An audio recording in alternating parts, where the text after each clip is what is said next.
優良義工服務獎係頒發俾服務範疇類型多元化、別具活動特色同創新嘅政策局同部門義工隊。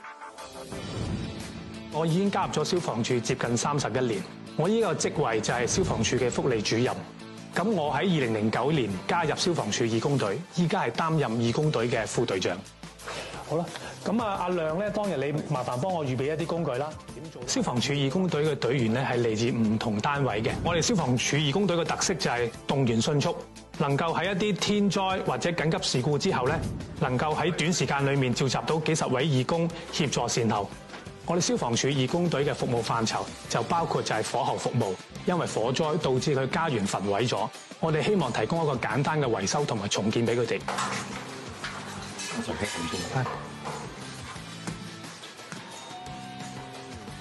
喂，楊婆婆你好啊！消防處義工隊啊！因為較早前咧，婆婆個單位咧就被鄰近嘅單位啲煙同埋火波及到，令至佢單位裡面咧就燻黑同埋焦焦嘅。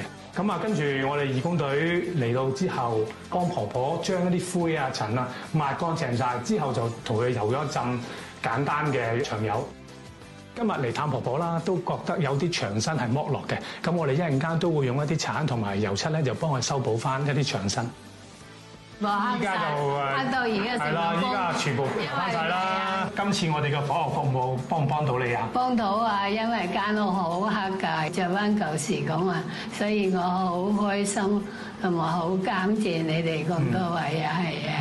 唔該晒婆婆。同時加入咗義工隊之後咧，絕對有正面嘅改變。佢哋對社會嘅關注度大大提升。同時每次做完一單義工之後咧，佢哋喺心靈上面都好滿足同埋好自豪。我感到好榮幸啦，同埋呢個係對我哋嘅努力予以一個肯定，更加激勵到我哋義工隊繼續服務社會上更多有需要嘅人士。感激你哋咁多位啊嚇！